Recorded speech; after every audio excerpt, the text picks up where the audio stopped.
Rakhine corridor এখন নতুন উত্তেজনার কেন্দ্রবিন্দু। রাখাইন করিডোর এখন দক্ষিণ এশিয়ার সবচেয়ে গুরুত্বপূর্ণ ভূরাজনৈতিক উত্তেজনার কেন্দ্র।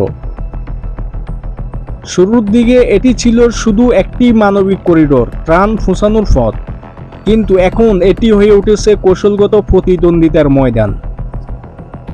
আরাকান আর্মি উত্তর রাখাইন সহ মিয়ানমারের অনেক এলাকা দখল নিয়েছে। এতে চীন, আমেরিকা ও আঞ্চলিক শক্তির নজর পড়েছে এই করিডোরে।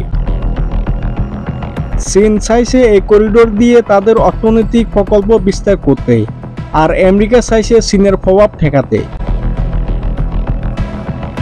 এমন অবস্থায় বাংলাদেশ পড়তে পারে ছাপে। নিরাপত্তা, সীমান্ত সংকট ও আন্তর্জাতিক সবই বাড়তে পারে। রোহিঙ্গা সংকট আরও জটিল হতে পারে, সীমান্ত বাড়তে পারে সহিংসতা। বাংলাদেশের জন্য এখন সবচেয়ে জরুরি হচ্ছে সচেতন কূটনীতিক ও পরিস্থিতি পর্যবেক্ষণ করা। রাখাইন করিডোর আর শুধু একটি পথ নয়, এটি এখন একটি কৌশলগত যুদ্ধক্ষেত্র। নিউজ ডেস্ক, আন্তর্জাতিক দুনিয়া।